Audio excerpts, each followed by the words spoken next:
그래서 여러분들 자격증 따가지고 계속 매달 돈 나오게 하라고요. 매달 돈 나오면, 매달 돈 벌면 아마 자식들이 좋아할 거예요. 계속. 진짜 500만 원 벌 수 있습니다. 자, 91페이지 업무지역범위입니다. 업무지역범위. 시험에 업무지역범위는 잘 나오지는 않습니다. 업무범위인데 첫 번째 업무지역범위입니다. 개업공개사의 종류가 법인인 개업공개사가 있고 공인중개사인 개업공개사가 있고 부칙 제6조 2항의 규정에 의해서 등록을 한 것으로 보는 자, 소위 중개인이 있습니다. 이 중개인 들어가는 것은 시험에 거의 안 나오는 이유가 부칙으로 갔기 때문에 총칙, 본문, 부칙 이렇게 되어 있거든요. 부칙은 부수적인 규칙, 총칙은 총체적인 규칙이에요. 부수적인 규칙이기 때문에 이걸 잘 안 봐요. 출제인들이 부칙은 있는 줄도 잘 모른다고요. 그래서 중개인이라는 말 들어가는 건 시험에는 잘 안 나온다 했어요. 법인 및 공인중개사인 개업공개사는 업무지역이 전국입니다. 여러분들이 자격을 취득해서 개업을 하면 전국에 어디에 있는 부동산이든 다 중개할 수 있다는 이야기입니다. 업무지역 범위가 전국이다. 근데 중개인은 원칙은 시도입니다. 원칙 시도. 예외적으로 중개인도 부동산 거래 정보망에 가입하고 가입한 정보망을 이용하여 중개 행위를 하는 경우에는 그 정보망에 공개되어 있는 물건에 하나여 업무지역 바깥에 있는 것도 전국적으로 가능합니다. 중개인이 이 업무지역 범위를 위반하면 6월 이하의 업무정지입니다. 그러나 중개인들은 공인중개사법을 공부하지 않았기 때문에 이런 법이 있는 줄도 모릅니다. 그래서 전국적으로 다 합니다. 그 중개인들은 신도시에는 거의 없다고 보면 돼요. 왜 그렇겠어요? 신도시 없는 이유가 중개인들은 다 지금 50억 이상 재산이 있어요. 이분들은 89년 이전에 개업을 하신 분들이 89년 중개업법 1차 개정되기 전에 그럼 최소한 30년 이상 중개업을 했기 때문에 아직도 안 망하고 하고 있다는 것은 전부 50억 이상 벌었어요. 돈을. 옛날에 한 20년 전만 해도 하루아침에 그냥 세금 한 푼도 안 내고 2배씩 남겨먹고 팔고 이런 거 많이 했어요.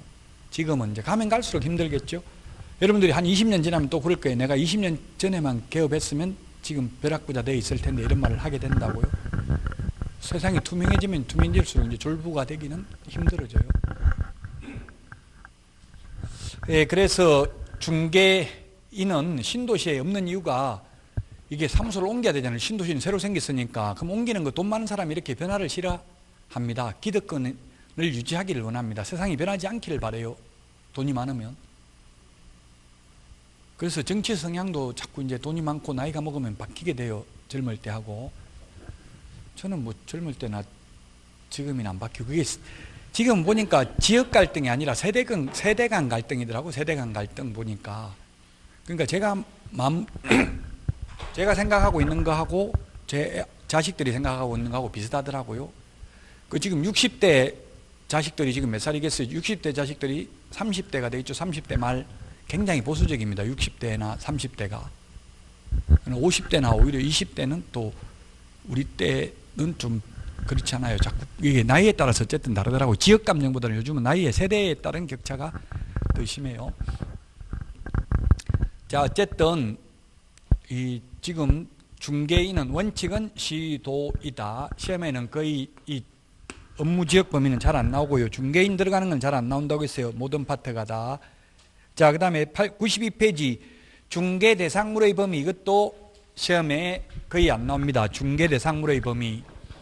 왜냐하면 중개대상물은 뭐가 있었어요? 지난주에 토지, 건축물, 임목, 공장재단, 광업재단 이렇게만 되어 있을 뿐이고 개업공개사의 종별에 따라 중개상물의 범위가 차이가 있다 없다 이런 말 자체가 없어요. 법조문에.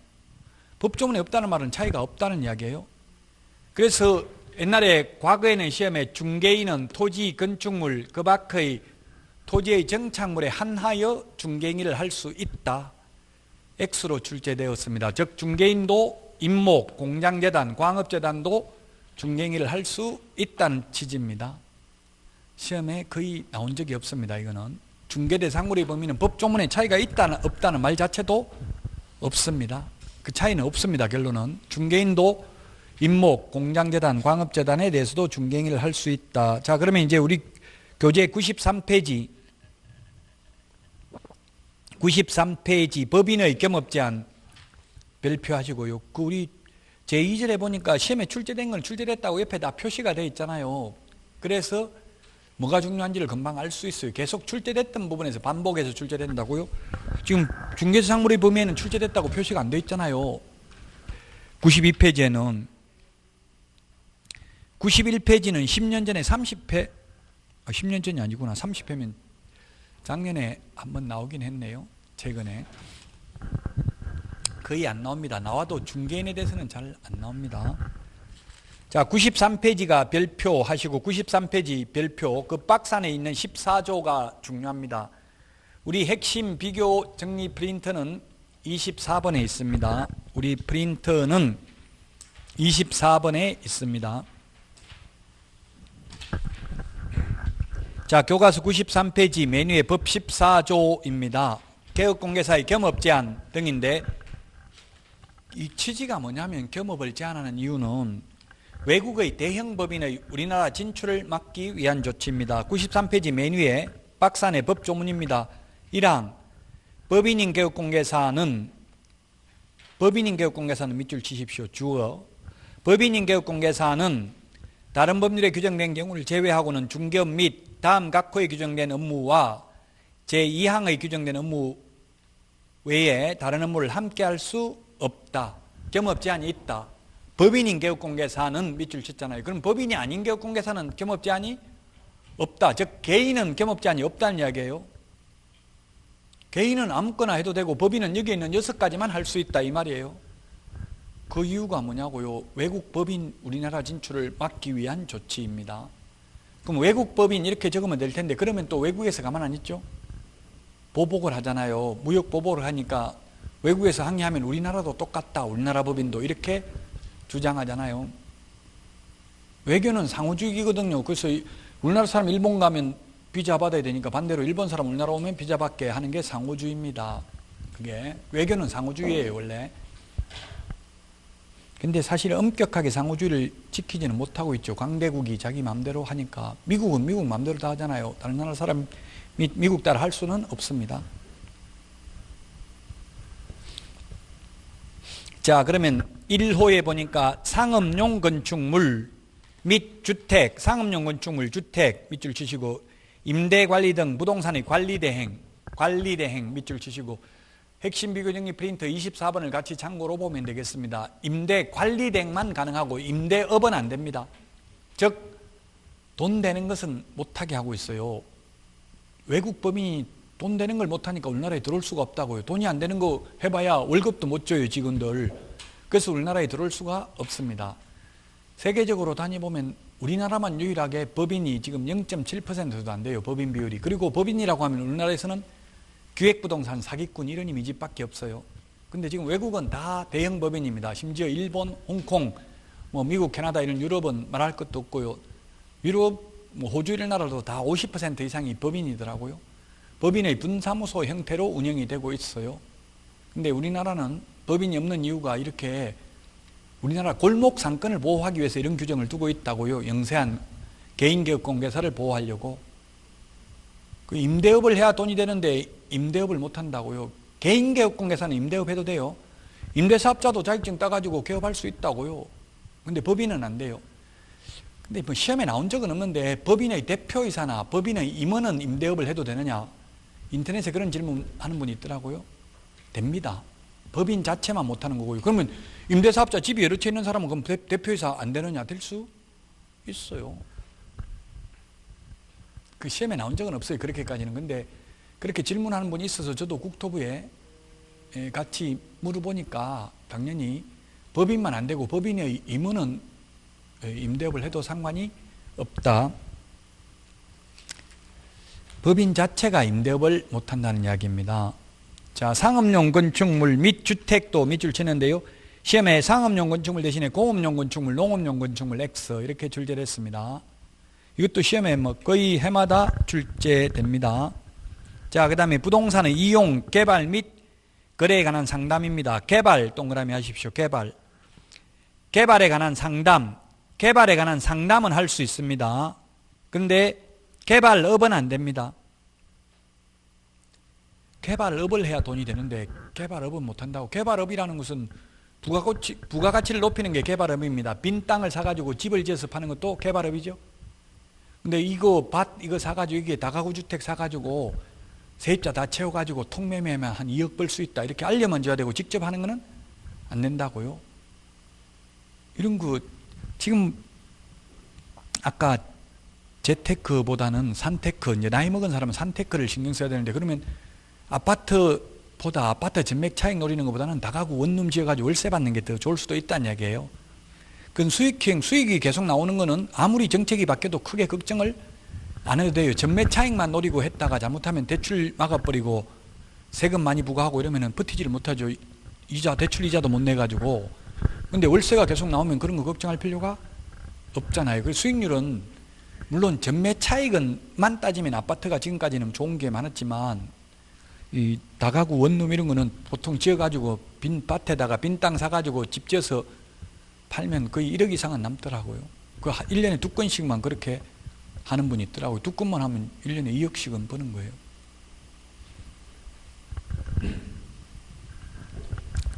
또 뭐 안 팔리면 월세 계속 나오니까 월세 받으면 또 되고요. 자, 그래서 개발업은 안 되고 개발에 관한 상담, 요거 개발하면 돈 된다 알려만 줘야 된다고요. 그래서 돈 되는 건 다 못하게 하고 있습니다. 돈 안 되는 것만 할 수 있습니다.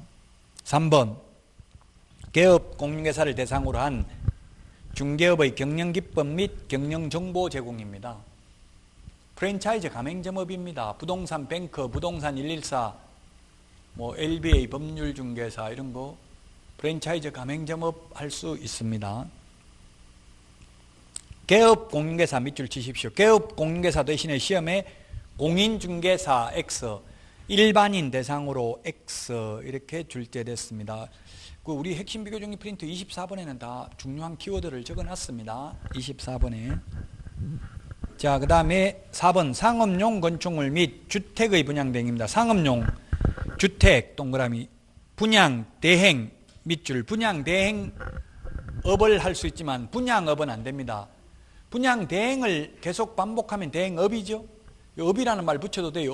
업은 직업을 하는 거예요. 여러 번 하면 업이 되는 거예요. 분양업은 안 되고 분양 대행업은 돼요. 그 말은 직접 지어서 분양하는 건 안 되고 남이 지어놓은 거 분양 대행업만 할 수 있다고요.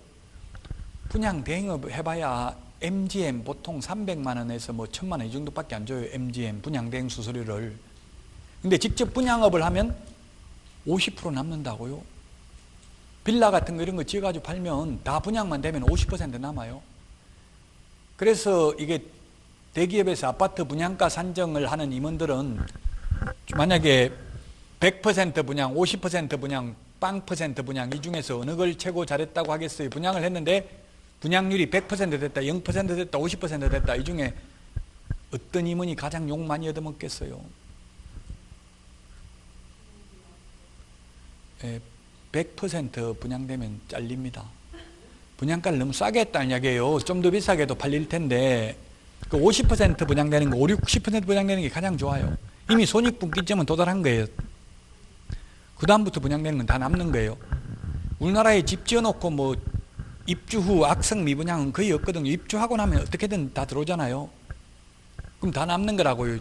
그럼 개업공개사는 100% 분양되는 아파트에다 개업하는 게 좋아요? 50% 좋아요? 0% 좋아요? 어디다 개업하는 게 좋겠어요? 0% 하나도 분양 안 되는데 하는 게 최고 좋아요. 개업하면. 왜냐면 여기에 이제 입주자 한 명 구해주면은 MGM 개업공개사한테 300, 500 막 안 되는 건 1000만 원도 주고 이렇게 해요. 100% 다 돼버리면 개업공개사가 할 일이 없잖아요. 그래서 최소한 50%는 미분양 되는 데 가야 돼요. 그게 다 미분양이 있어요. 청약은 100% 됐다 하더라도 계약은 못하는 경우가 많아요. 청약은 해놓고 계약은 안 한다고요. 그래서 우리 모델하우스 앞에 가면은 그 개업공개사들이 전화번호 좀 적어주세요. 피 받아드리겠습니다 해가지고 이렇게 막 하죠. 왜 그렇게 했어요? 청약은 다 해놓고 나중에 계약 안 할까봐 그렇게 해가지고 MGM 300만 원씩 주는 거예요. 그분들이 계약을 하면은 분양사무소에서는 그렇게 해야 다 계약을 하지. 청약만 해놓고 뜻다방이 안 오면 이거는 해도 돈 안 되겠다 싶어가지고 아무도 계약을 안 해버리거든요. 그 계약을 유도하기 위해서 일부러 그렇게 막 전화번호 받고 하는 분들 그 파라솔 설치해놓고 이렇게 한다고요. 개업공개사들한테 시켜가지고. 그래가지고 나중에 전화번호 받아가지고 그 전화번호 적어준 사람이 이 계약을 하면 300만 원씩 줘요. 분양회사에서. 그럼 불법도 아니에요. 그런 거 재미 들리면 중개사무소 앉아서 못해요. 그건 하루에도 몇 천만 원 벌 수도 있거든요. 그런 게 훨씬 재미있어요. 일단 자격증 따고 나면 돈 벌 수 있는 길은 무궁무진해요. 취직 안 되면 저한테 이야기해서요. 저는 지금 자격증 딴 사람 구해달라고 기본급 200만 원 준다고 지금 강남에 구해달라고 하는데 못 구해주고 있어요. 기본급이 200만 원이에요. 기획부동산 아니고 동네 부동산은 괜찮아요. 기획부동산 이런 데는 바지 사장으로 가는 건 안 되겠지만 연세 드신 분들은 그냥 자격증 걸고 하면 돼요. 왜냐하면 그 옛날에 돈 많이 버는 사람 자격증 없는 사람이 많거든요. 돈 많이 벌면 자격증 딸라고 생각을 안 해요. 자격증 딸 때 그냥 한 건 더 해가지고 돈 버는 게 나으니까. 그 진짜 돈 잘 버는 사람 자격증 없는 분이 많아요. 현업에.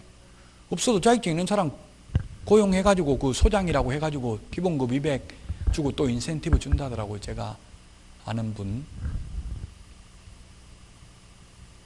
그 지금 20억짜리 뭐 몇 건 했다 이렇게 하더라고. 매매 20억짜리 한 건 하면 얼마예요? 중개보수가 20억짜리 한 건 하면 0.9면 1,800만 원. 양쪽 양타 치면 3,600 한 건만 하면 한 3건 하면 1억이에요. 1억 중개보수만.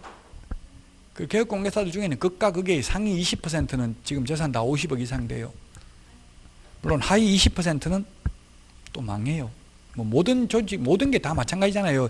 모든 이게 경제라는 게 경제활동 자체가 지금도 이게 코로나19 때문에 돈 버는 사람도 많고요. 망하는 사람도 많고 항상 명함이 있는 거예요. 다 모든 게 다 지금 마스크 회사 이런 거 마스크 해가지고 막 한 달에 또 제 아는 사람도 600만 원 어제 하루에 600 벌었다고 연락 오더라고. 그 연락하지 말라 했어요. 그 600을 벌었다 저는 별 관심 없다. 600 벌었다가 나중에 그렇게 하다가 완전 망할 수도 있어요. 그 600 벌었기 때문에 가만히 안 있겠죠. 또 있는 돈 없는 돈 다 끌어모아가지고 사재기 해놨다가 나중에 이게 다 풀립버리면은 못 팔아먹을 수도 있어요. 그 욕심은 너무 크게 내면 안 됩니다.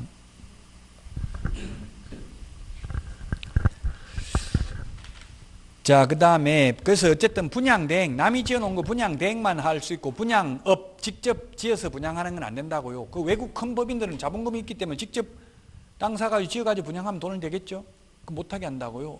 남이 지어놓은 거 분양대행 해봐야 MGM 300만 원 받아가지고 돈이 안 된다고. 큰 돈은 분양대행업만 되고, 인터넷에 어떤 분들이 업이라는 말 들어가면 무조건 X지요 하던데 무조건 X 아니에요. 분양대행업은 가능해요. 분양업은 안 되고요. 자, 그 다음에 5번에 보니까 그 밖에 중개업에 부수되는 업무로서 대통령령이 정하는 업무인데 그게 뭐냐면 도배, 이사업체 소개 등 용역 알선업입니다. 용역 알선업은 되고 용역업은 안 됩니다. 그 말은 도배 이사업체를 직접 운영하는 건 안 되고 소개하는 것만 됩니다. 저희 이사업체 사장님도 제 강의 들었는데요, 50% 남는다 하더라고요. 그분 이야기로는. 제가 볼 때는 그렇게 안 남을 것 같은데 어쨌든 남는다 하더라고요. 50%. 근데 이삿짐 센터 소개 차 불러줘봐야 2만 원부터 최고 많이 줘봐야 10만 원 줘요. 개업공개사에게. 중개사무소에 가보면 원탁에다가 그 명함 많이 꽂아놨어요. 그거 가져와서 전화해가지고 이사하면은 2만 원에서 한 10만 원밖에 안 준다고요. 근데 직접 이삿짐 센터 운영하면 50% 남는다고. 모든 상품은 다 50% 남아요. 대량으로 팔면. 50% 남는데 지금 뭐 공적 마스크는 약사들 팔아봐야 뭐 400원인가 얼마 많이 안 남는다더라고요. 하루 종일 200개 팔아봐야 10만 원밖에 안. 그럼 450원 한 500원 남나 보네요. 500원 정도 남는데 그것도 적다고. 1,500원에 팔아가지고 500원 남으면 많이 남아요. 아니 모든 식당에도 그 정도는 남아요. 다 뭐든지 많이 남는데 그 200개 이제 주민등록번호 입력하고 이렇게 하려면 짜증날 수도 있어요. 그 10만 원 벌라고. 약사들 입장에서 보면. 약사들은 약은 팔면 뭐 금방 엄청 많이 남거든요. 약 그 원가는 100원도 안 하는 거 해가지고 그 한 만 원 넘게 받는다고요. 그 국민건강보험공단에서 받는 것까지 치면. 자, 그래서 도배이사업체 소개하는 것만 되고 알선업만 되고 용역 알선업만 되고 용역업은 안 된다. 도배이사업체를 직접 운영하는 건 안 된다. 자, 그 다음에 93페이지 2항, 14조 2항, 동그라미 2번입니다. 메뉴에 박산에 개업공개사항은 민사집행법에 의한 경매 및 국세징수법 그 밖의 법령에 의한 공매대상 부동산에 대한 권리분석 및 취득알선과 매수신청 대리 또는 입찰신청 대리를 할 수 있다. 경공매 매수신청 대리 할 수 있습니다. 이게 경매 매수신청 대리 하려면 지방법원장에게 매수신청 대리인 등록을 하고 그 지도 감독을 받아야 됩니다. 그러나 한국자산관리공사 공매 입찰 대리만 하려면 매수신청 대리인 등록 안 해도 됩니다.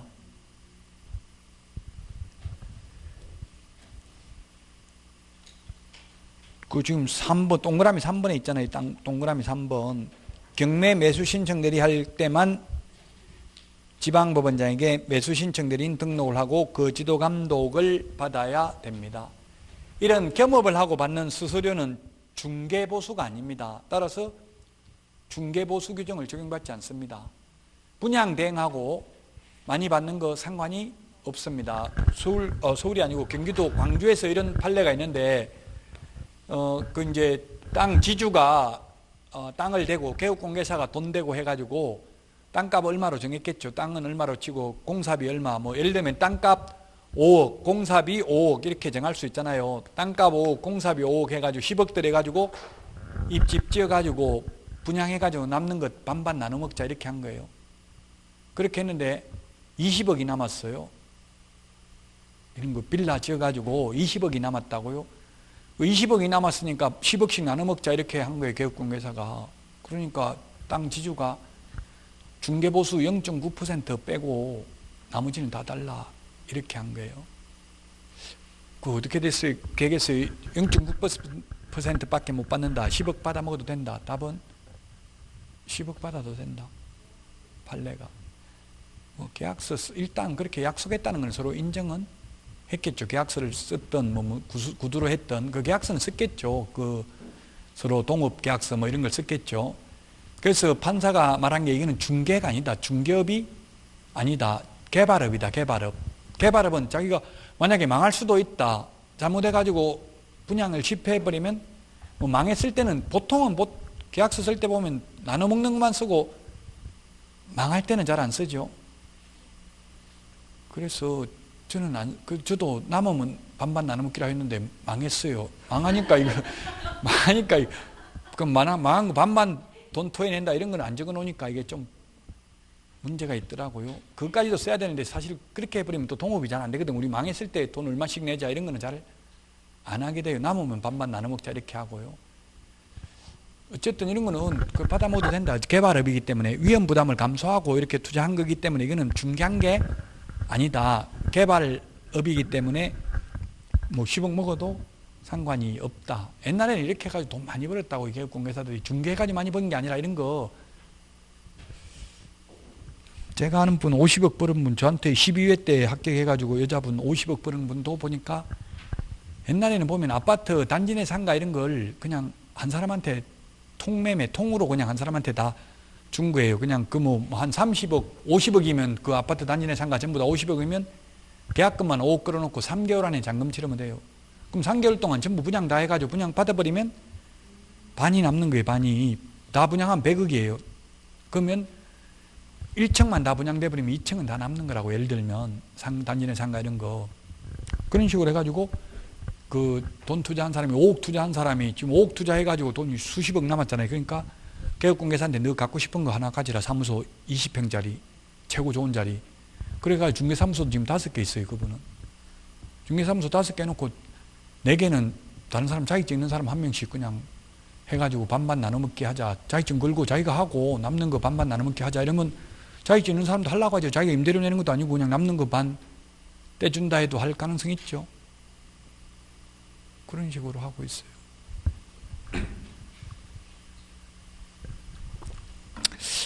그분은 뭐 키는 적고 여자분인데 그때 500만 원 반지하 월세 살았거든요. 보증금 500에 12회 때. 근데 지금은 엄청나게 이쁘더라고. 돈이 많으니까 사람 여자분들은 이쁘더라고요. 돈이 붙으니까. 그래서 어쨌든 그분은 좀 이쁜, 좋은, 그걸 잘하는 게, 마케팅을 잘하는 게 눈웃음을 잘 치더라고. 아무나 보면 이렇게 웃는 게 사람 좋은 거잖아요. 그 나쁜 게 아니고, 그 눈웃음을 잘 쳐요. 다른 거는 별로 잘하는지 모르겠는데, 그러니까 전부 다 좋아해요. 눈웃음을 치고 이렇게 하는 게. 그런 거는 이제 나중에 자격증 따고 나서 배우면 돼. 지금부터 그런 거 안 배워도 되니까. 자, 어쨌든 그래서 이게 분양 대행 등을 하고 받는 이 겸업을 하고 받는 보수는 중개보수가 아니니까 많이 받아도 상관이 없다는 말씀을 드리려고 한 겁니다. 자, 그 다음에 98페이지입니다. 98페이지 고용인입니다. 고용인 직원, 고용인 직원에 대한 것인데,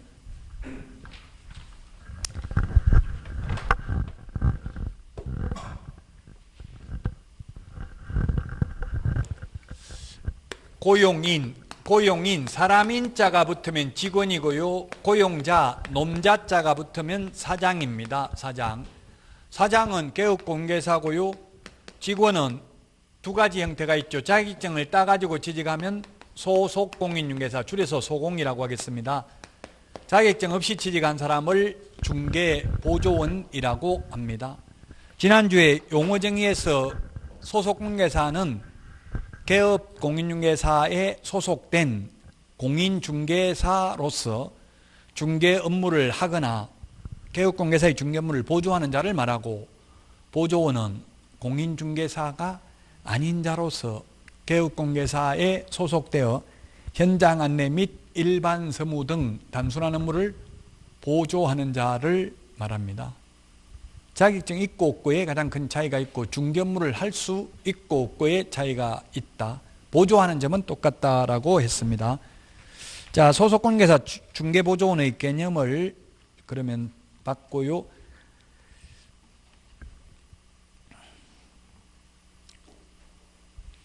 자, 고용인 교재 99페이지에 있는데요. 99페이지 이 고용인이 있습니다. 고용인 하기 전에 앞에 그 겸업제한, 법인의 겸업제한 아까 말은 다 했는데, 법인만 겸업제한이 있고 개인은 겸업제한이 없다고 했죠. 타법에서 규제하지 않는 한 다른 업무를 겸업해도 됩니다.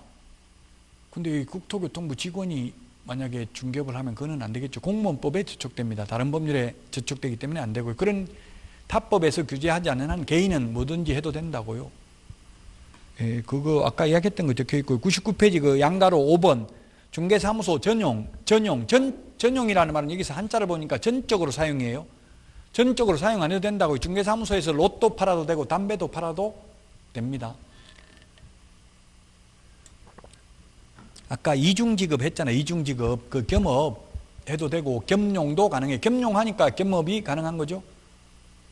슈퍼마켓 쌀도 팔아도 되고요. 다 팔아도 됩니다. 근데 법인은 안 돼요. 법인은 14조에 규정된 6개만 겸업할 수 있다.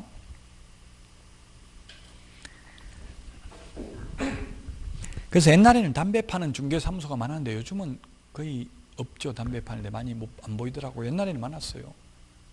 로또도 뭐 팔면 되긴 하겠죠. 근데 그런 거 팔려면 직원이 한 명 따로 있어야지, 중개업 하면서 혼자서 하기는 좀 힘들어요. 자, 99페이지 법 15조 박스에 보면 99페이지 중간에 박스에 보니까 1항 개업 공인중개사는 소속 공인중개사 또는 중개보조원을 고용하거나 고용관계 종료 밑줄 치세요. 옛날에 해고라고 했는데 지금은 고용관계가 종료된 때에는 등록관청에 신고해야 됩니다. 고용신고는 업무 개시 전에 미리 해야 되고요. 고용관계 종료 신고는 사후 10일 이내에 합니다. 뒤에 또다시 나옵니다. 2항에 보니까 소속 공인중개사 또는 중개보조원의 업무상 행위 밑줄 치세요. 업무상 행위는 밑줄 치시고, 그를 고용한 개업공개사의 행위로 본다 동그라미 하십시오. 추정한다가 아니라 본다. 모든 행위가 아니라 무슨 행위? 업무상 행위.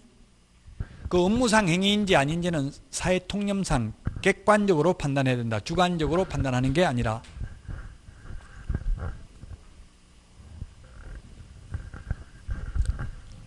자, 그 다음에 양가로 2번 고용인의 업무 수행 또는 보조입니다. 앞에서 말했습니다. 소속권 계산은 중개업무할 수 있고 100페이지 보조는 보조만 할 수 있습니다. 그래서 100페이지 그 박스에 보니까 소속권 계사와 중개보조원의 차이점 같은 점 적어놨네요. 첫 번째 그 박스 100페이지에 보면 소속권 계사는 자격증이 있고 보조원은 자격증이 없고, 그 다음에 개업권 계사는 중개업무 할 수 있고 보조원은 중개업무는 안 되고 보조만 할 수 있습니다. 그 다음에 소속권 계사는 박스 보고 있습니다. 인장 등록해야 됩니다. 보조원은 인장 등록 의무 없습니다. 그 다음에 소속권 계사는 계약서에 서명 및 날인해야 됩니다. 당해물을 수행했을 경우. 보조원은 서명 및 날인 의무가 없습니다. 그 다음에 소속권 계사는 품위유지 공정중개 의무가 있는데 보조원은 그러한 의무가 없습니다. 소속권 계사는 되기 전에 미리 실무교육 받아야 됩니다. 소속권 계사로 근무하면 2년에 한 번씩 연수교육 받아야 됩니다. 보조원은 근무하기 전에 미리 직무교육 받아야 됩니다. 고용되기 전에. 그 다음에 소속권 계사는 부동산 거래 신고서 제출을 대행할 수 있습니다. 보조원은 제출도 대행할 수 없습니다. 둘 다 결격 사유에 해당되면 안 되고 이중 소속 안 되고요. 금지 행위하면 안 되고요. 비밀 준수해야 되고요. 그 다음에 고용관계 종료 신고해야 됩니다. 종료 신고는 10일 이내, 고용 신고는 사전에 해야 됩니다. 여기에 또 뭐가 있냐면은 거래사고 예방교육 대상입니다. 둘 다 거래사고 예방교육 대상이다. 둘 다 거래사고 예방교육 대상은 됩니다. 그래서 같은 점 차이점을 보셔야 되겠죠. 양가로 3번 고용관계 종료 신고입니다. 고용신고는 동그라미 1번, 동그라미 1번에 보니까 뭐라고 되어 있어요? 업무 개시 전에 신고해야 된다. 밑줄 치세요. 업무 개시 전에, 동그라미 1번에 업무 개시 전에, 전자, 업무 개시 전, 전자 동그라미 해놓고요. 업무 개시 전에 신고해야 됩니다. 그 다음에 동그라미 니은에 보니까 고용신고를 받은 등록관청은 결격사유, 동그라미 하십시오. 결격사유 해당 여부와 실무교육 또는 직무교육 수료 여부를 확인해야 된다. 소속권계사라면 실무교육, 중개보조원이라면 직무교육 받았는지를 확인해야 된다.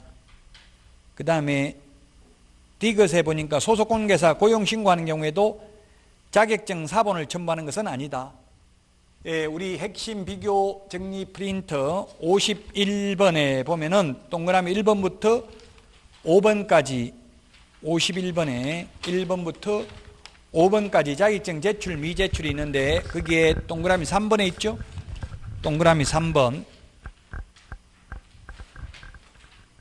51번에 동그라미 3번 자격증 사본을 제출하지 않습니다. 시도의사에게 직접 자격증 진위 여부를 확인해야 됩니다. 자, 그 다음에 101페이지 동그라미 리얼입니다. 리얼. 외국인을 고용하는 경우에 동그라미 리얼 두 번째 줄에 외국인을 고용하는 경우에는 4조 1항 제6호 감옥 서류를 확인해야 된다. 그게 뭐냐면 외국인의 경우 결격 사유에 해당되지 아니함을 입증하는 그 국가에 주재하는 대한민국 영사관이 확인하는 공정서류나 증명서류 또는 아포스티유 확인서를 통해서 결격 사유에 해당되는지 여부를 확인해야 된다는 뜻입니다.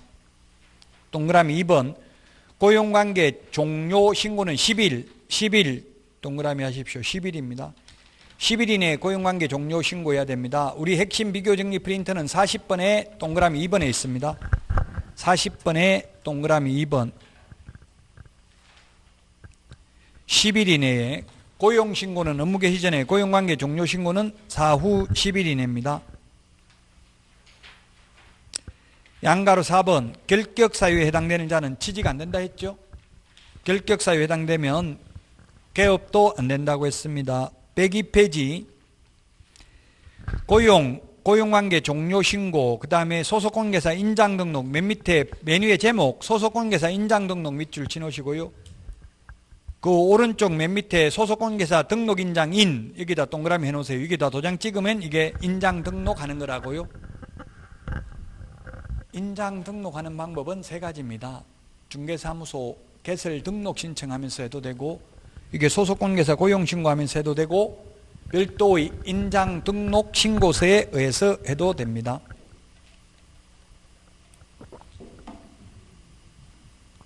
자, 그 다음에 103페이지 고용인의 업무상 행위에 대한 책임입니다. 모든 행위가 아니라 무슨 행위? 업무상 행위는 그를 고용한 개업공개사의 행위로 본다. 103페이지 맨 위에 업무상 동그라미, 두 번째 줄에 행위로 본다 동그라미, 추정한다가 아니라 본다. 그 판례는 사회통념상 객관적으로 봐야 된다. 업무상 행위인지 여부는. 양가로 2번에 동그라미 2번 보니까, 그래서 그 동그라미 2번은 뭐냐면, 제가 이거 예를 많이 들었죠. 실장한테 계약금 중도금 매도인한테 전달해달라고 맡겨놓은 걸 실장이 떼먹고 도망가 버렸어요. 그럼 사장이 책임져야 되는지 여부? 결론은 책임져야 된다. 그래서 사장 이야기가 나는 떼먹으라고 시킨 적도 없다. 발달림 진성이 어디로 도망가는지 내가 어떻게 하냐. 이렇게 주장했는데도 그건 주관적 의사가 중요한 게 아니다. 객관적. 주관적이라는 것은 뭐예요? 주인의 관점에서 보는 게 주관적이고요. 객관적이라는 것은 손님 객자죠. 손님 입장에서, 국민 입장에서 생각하는 게 객관적이에요.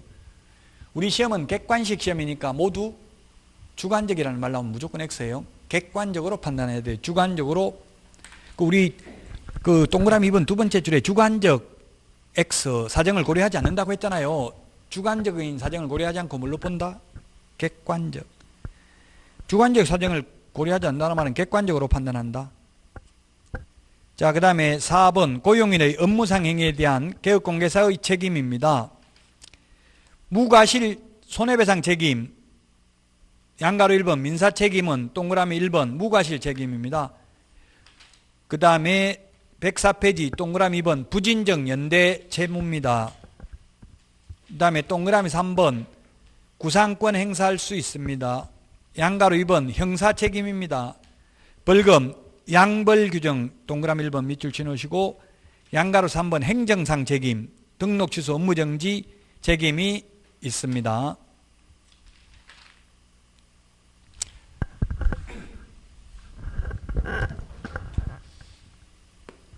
자, 그러면 민사책임부터 보겠습니다. 1억 원의 손해를 직원이 입혔습니다. 그러면 손해 1억을 입은 의뢰인은, 국민은 누구한테 손해배상을 청구할 수 있습니까? 이 직원한테 청구할 수도 있고 사장한테 청구할 수도 있습니다. 그런데 1억 손해가 입었는데 양쪽에 1억씩 받아서 2억을 받을 수 있다는 뜻은 아닙니다. 한 사람한테 받으면 나머지는 못 받습니다. 근데 현실적으로 보면 주로 어떻게 하냐면, 현실적으로는 협회 공제금이나 서울보증보험에서 1억을 배상해 줍니다. 그럼 변호사가 소송할 때 어떻게 하냐면, 보통 보니까 직원이 잘못해도 이 사장하고 협회 공제조합을 공동 피고로 해서 손해배상 청구 소송을 하더라고요. 그러면 승소 판결문을 받으면 바로 협회 공제금을 타가버립니다. 받아갑니다. 그러면 협회에서는 이 고용자, 즉 사장을 상대로 구상권을 행사합니다. 그러면 다시 이 사장은 직원을 대상으로 구상권을 행사합니다. 구상권이라는 것은 너가 갚아야 될 돈을 내가 대신 갚았으니 내가 갚은 돈을 돌려달라고 요구하는 게 구상권입니다. 민법 용어입니다. 구상권이라는 거 인터넷에 보면 나와 있겠죠. 근데 현실적으로는, 이론적으로는 구상권 행사하는데 현실적으로는 하기 힘들어요. 왜냐하면 현실적으로 현업에서 직원들이 서명 날인을 거의 안 합니다. 실장들이 도장을 안 찍는다고 현업에서는 지금 관행이. 그 사장들이 무식하다고 하면 또 이 강의를 인터넷으로 누가 듣다가 저를 욕할 텐데, 그냥 잘 몰라서 그런 거예요. 제가 실장하면서 사장 보고 도장, 저는 취직하자마자 바로 한 건 했거든요. 그래가지고 제가 했으니까 도장 찍을까요 하니까 사장이 헛소리 하지 말고 어디가 상권 더 물고 와라 하고 나가라 하더라고요. 도장 찍지도 못하고 계약서 쓰는데 보지도 못하게 하고요. 뭐 그러니까 나중에 사고 나면 저보고 책임 물으면 나 그 계약서 썼는데 보지도 못했는데 이래버리면, 실제 봤더라도 보지도 못했는데 하면 그 증거가 없잖아요. 그 도장을 찍게 해야 돼요. 여러분이 사장이면. 그래야 그 증거를 남겨야 나중에 구상권을 행사할 수 있겠죠. 그 어제 저녁에 토요일인가 일요일인가 SBS 그 하는 거 뭐죠? 그 무슨 범죄 사건 이런 거 추적하는 거 있던데 SBS 하는 그것이 알고 싶단가? 거기에 보니까 부인 죽인 그 서울에서 부인을 죽인 뭐 사람이 있더라고요. 예술가고 무슨 도자기 만들고 이런 거 하여튼 예술을 하는 사람인 것 같은데 부인 죽여가지고 지금 재판 1심 재판 받고 있더라고. 아들하고 부인하고 둘이 죽였더라고요. 6살 먹는 앤가 이렇게. 아니 그것이 알고 싶다 안 봤어요. 근데 지금 거의 제가 볼 때 그 텔레비전 보니까 남편이 죽은 게 거의 확실시 한 99%는 확실한 것 같더라고. 제가 그걸 계속 보니까. 근데 명백한 증거는 없어요. 칼로 찔렀는데 칼을 못 찾았어요. 제가 볼 때 그 무죄 나올 확률도 있어요. 좀. 왜냐면 의심할 수 없는 명백한 그 증거가 있어야 되는데 증거가 없으면 심증은 가지만 그걸 뭐 보니까 CCTV에도 그 남편밖에 왔다 갔다 한 사람이 없었고 뭐 아무 그리고 그 창문 같은 것도 그대로 있고 그러면 면식범이 아니면 그 나무 집에 들어가기 어렵겠죠. 여러 가지 정황상은 그렇게 돼 있는데 증거가 없으면 무죄 나올 수도 있어요. 그 누구의 그 요번에 그 유명한 그 제주도에서 그 남편하고 고유정인가 그분도 어부 아들 죽인 거는 무죄 나왔잖아요. 죽였을 개연성은 높지만 명백한 증거는 없더니 또 안 죽였다고 하고 그 전 남편은 죽였다고 했잖아요. 전 남편은 죽였다고 자기가 스스로 자백을 했기 때문에 그건 인정이 된 거예요. 그러면서도 그 변호사의 조력을 받았는지 말은 잘하더라고요. 내 몸뚱아리 그냥 하나 줬으면 이렇게 죽이진 않았을 텐데 그 말은 뭐예요? 지금 우발적으로 강간하려고 했기 때문에 우발적으로 죽이고 계획적이 아니라는 걸 나타내기 위해서 그랬잖아요. 자기 몸뚱아리 이게 무슨 뭐라고 몸뚱아리 하나 그냥 바쳤으면 이런 일이 없었을 텐데 이렇게 최후 진술을 하더라고. 그 말은 계획범은 아니고 그냥 우발적으로 강간당하려고 해서 할 수 없이 죽였다 이런 취지인 거예요. 근데 아무리 무슨 짓을 이렇게 사람 죽이는 거는 마음대로 안 돼요. 안 되더라고. 저도 와이프가 칼 들고 한번 죽여봐라. 못 죽이면 내가 너 죽여줄게 하더라고. 그래서 싹싹 빌어서 못 죽이겠더라고. 죽이려 해도 못 죽이겠더라고. 아무나 죽일 수 있는 게 아니에요.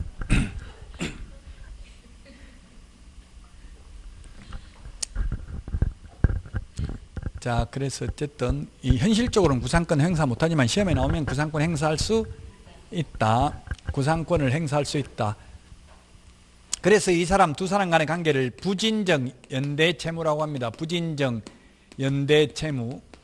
부진정 연대채무라는 것은 진정으로 연대보증을 서지는 않았지만 실질적으로 연대보증 선 것과 똑같다. 이것도 민법 용어입니다.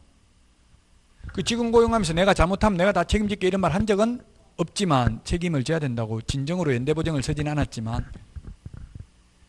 자, 이게 민사책임입니다. 그래서 이 고용인의 책임에는 세 가지가 있다. 첫 번째 민사책임, 고용인이 아니라 고용사장. 그 다음에 행정상 책임. 그 다음에 형사책임이 있습니다. 형사책임. 민사책임과 이게 지금 이건 무슨 뜻이냐면은 직원이 잘못했을 때 사장이 책임지는 걸 말합니다. 물론 잘못한 직원은 이 세 가지 책임 다 있습니다. 본인이 잘못했으면 그 사장에게도 이 세 가지 책임이 있다고요. 사장에게만 책임이 있는 게 아니라 직원이 잘못했을 경우 사장에게도 책임이 있다. 시험에 출제됐고 판례도 있어요. 만약 여러분들이 손해를 입혔는데 직원은 책임이 없고 사장에게만 있다면 여러분들은 자격증 따가지고 직원 돼가지고 한 건 하는 게 낫겠죠. 사장이 다 책임져 준다면 결국 구상권 행사 당한다고요. 그 직원도 책임이 있지만 사장에게도 책임이 있는 거예요. 직원 잘못이라면 사장에게만 책임이 있는 게 아니고 반대로 사장이 잘못했으면 사장에게만 책임이 있고 직원은 책임이 없습니다. 이게 직원, 고용인, 소속공인회사 보조원 다 같은 말이에요. 실장 다 직원이죠. 자, 그러면 실장이 잘못했을 때 사장이 민사책임, 행정상 책임, 형사책임이 있는데 무과실 책임이라는 뜻이고요. 그 다음에 형사책임은 과실책임입니다. 자, 그러면 무과실 책임, 과실 책임 중에서 뭐가 더 무거운 책임입니까? 예, 무과실이 무거운 책임입니다. 이 말은 직원이 손해를 입혔으면 사장은 과실이 없어도 책임을 져야 된다. 손해배상 책임은. 그 아까 이야기했잖아요. 직원이 실장이 돈 떼먹고 갔으면 사장은 잘못한 게 없어도 손해배상해야 돼요. 내가 시켰냐? 지가 갔는데 내가 어떻게 그 도망감까지 어떻게 잡아오냐? 이렇게 말해도 소용없다고요. 과실이 없어도 책임져야 됩니다. 민사상은. 행정상도 마찬가지예요. 직원이 잘못했으면 사장은 자기 잘못이 없어도 업무정지 당할 수도 있어요. 직원이 업무정지에 해당되는 위반 행위를 했으면. 근데 형사책임은 과실책임이에요. 형사책임은 사장에게도 과실이 있는 경우, 그 우리 교재 104페이지 양가로 2번에 동그라미 1번 양벌규정 밑줄 치십시오. 양벌규정은 뭡니까? 양쪽을 다 벌한다 이 말이죠. 누가 잘못했는데 직원이 잘못했는데 사장도 벌한다는 뜻이라고. 양벌규정은 반대로 사장이 잘못한 경우 사장만 벌하지 양벌규정에서 직원을 벌하지 않습니다. 왜냐하면 직원은 사장의 지시를 따라야 되기 때문에 그 사장이 지시를 잘못해가지고 만약에 손해가 발생했으면 사장도 책임져야 된다는 뜻이에요. 근데 사장이야 누구 지시받는 게 아니고 지 맘대로 하는 거죠. 그러니까 자기가 책임 다져야 돼. 직원은 책임이 없어요. 자, 양벌규정. 고용인의 업무와 관련하여 이 법률은 개업공개사인 법인의 사원, 임원이나 개업공개사가 고용한 소속공개사 및 보조원이 중개업무에 관하여 징역 또는 벌금, 이걸 징역 또는 벌금을 행정형벌이라고 합니다. 징역 또는 벌금 밑줄 치시고 행정형벌 적어놓으세요. 그 글씨체 진하게 돼 있죠. 징역벌금. 징역벌금만 양벌규정이 적용된다고. 즉 과태료는 양벌규정이 적용되지 않아요. 징역벌금 즉 행정형벌, 그게 48조, 행정형벌은 48조 3년 이하의 징역 또는 3천만 원 이하의 벌금 이 말이죠. 책에 3년 줄치놓고 3천 이 말이 3년 이하의 징역 또는 3천만 원 이하의 벌금. 48조가 49조가 1년 이하의 징역이나 1천만 원 이하의 벌금. 이걸 묶어서 뭐라고 부른다? 행정형벌. 행정형벌에 해당하는 위반 행위를 한 때에는 그 행위자를 벌한 외에 그 개업공개사에 대해서도 같은 조 또는 해당 조, 같은 조 밑줄 치십시오. 같은 조에 규정된 벌금형을 과한다. 시험에 같은 조인데 동일한 액수의 벌금형을 선고한다. X입니다. 해당 조에 규정된, 같은 조에 규정된 벌금형을 구한다. 벌금형 메모하십시오. 벌금형. 직원 잘못으로 사장이 징역을 가는 일은 절대 없다고요. 벌금만 받습니다. 만약 여러분이 실장 잘못으로 징역도 갈 수 있다면 불안해서 실장 고용 못하겠죠. 혼자 근무해야죠. 돈 많이 못 벌어도. 벌금만 받습니다. 예를 들면 투기를 조장해가지고 3년 이하의 징역이나 3천만 원 이하의 벌금에 차는 형을 위반했다면, 직원이 위반했다면 직원이 3천만 원 벌금을 선고받았다면 사장도 반드시 3천만 원을 꼭 선고받는 게 아니라 3천만 원 이하를 받는다고요. 해당 조에 규정된, 같은 조에 규정된 거지 같은 액수의 벌금이 아니라고요. 그럼 사장은 300만 원 벌금 받을 수도 있다고요. 직원은 3천만 원 받아도 해당 조에, 같은 조에 규정된 벌금형이지 동일한 액수의 벌금형을 선고하는 것은 아니다. 그 뜻이에요. 그럼 보통은 10분의 1 부과하더라고요. 직원 3천만 원, 직원 잘못해서 직원이 3천만 원 벌금 받으면 사장은 잘못한 게 없잖아요. 단지 사장이라는 이유만으로 10분의 1 받는 것도 억울하잖아요. 300만 원 보통 많이 받아요. 직원의 10분의 1. 보통 직원이 잘못해도 3천만 원 다 선고하는 거는 거의 없어요. 3천만 원 이하니까 보통 몇백만 원 선고해요. 그러면 사장은 10분의 1 정도밖에 선고 안 한다고요. 그래서 해당 조에 규정된 벌금형이다. 동일한 액수가 아니고요. 다만 밑줄 치십시오. 다만 뒤에부터 개업공개사가 그 위반 행위를 방지하기 위하여 해당 업무에 관하여 상당한 주의와 감독을 게을리하지 아니한 경우는 그러하지 아니하다. 그러하지 않는다는 말은 과실이 없으면 양벌 규정에 의해서 벌금을 받지 않는다는 뜻입니다.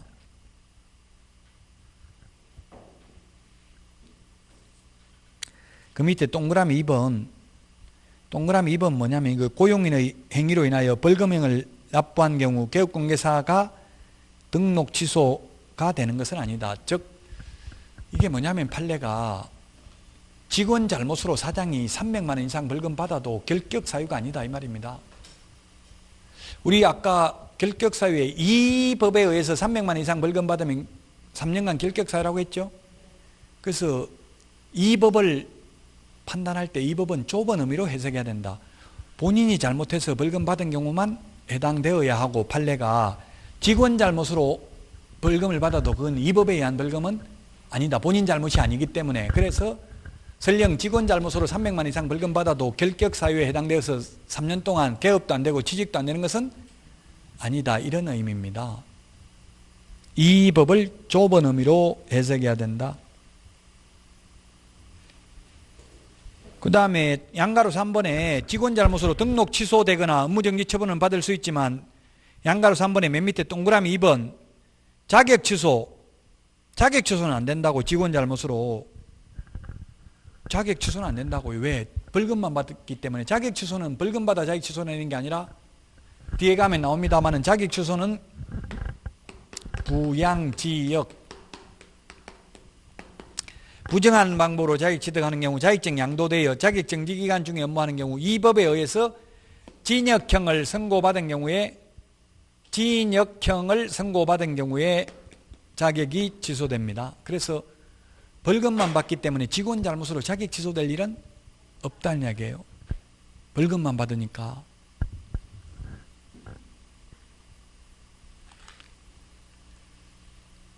자, 그 다음에 105페이지 동그라미 3번 양도대여에 대한 책임. 양도대여에 대한 책임. 개업공개사가 영업 주도를 하지 않고 본질적 업무를 중개보조원이 수행하게 되면 해당 개업공개사는 자격증 또는 등록증 대여에 대한 책임을 지게 된다. 그렇죠. 사실 남의 자격증 빌려가지고 완전히 빌려주면, 근데 현실적으로 이렇게 자격 취소되는 경우는 쉽지 않습니다. 양도되어가지고 거의 1년에 지금 10만 명이 개업을 해가지고 있고 45만 명의 공인중개사가 있는데 그 중에 1년에 10명 정도 자격 취소돼요. 실제 빌려준 사람은 10,000명이 넘어요. 우리나라에. 그렇게 엄격하게 단속하지는 않습니다. 근데 만약에 예를 들어서 제가 학원에 일주일 내 다니면서 제가 개업해놓고 보조원 보고 실장 보고 맨날 계약서 쓰게 하면 그는 양도대여가 될 수 있다는 이야기입니다. 근데 실장이 너 양도대여 했냐 물어보면 아니요 지금 사장님 잠깐 어디 갔는데요 이렇게 이야기하겠죠. 그래서 제가 개업을 안 하는 거예요. 지금 개업하고 싶어도 또 괜히 그 양도대여로 걸릴 수가 있으니까 못해요. 두 가지를 다 하기는 쉽지 않더라고요. 강의만 하려면 강의만 해야지 욕심내가지고 두 가지 다 하려고 하면 한 가지도 제대로 못해요. 여러분들도 하나만 해야 돼요. 이것저것 다 하면은 식당도 가보면 요 앞에 김밥 천국에 가보니까 없는 게 없더라고. 다 있어요. 돈가스부터 양식부터 해서 오므라이스, 청국장, 된장찌개 다 있어요. 잘해 못해 그런 식당들 별로 못하잖아요. 이것저것 다 하면 딱 하나만 해야 돼. 하나만.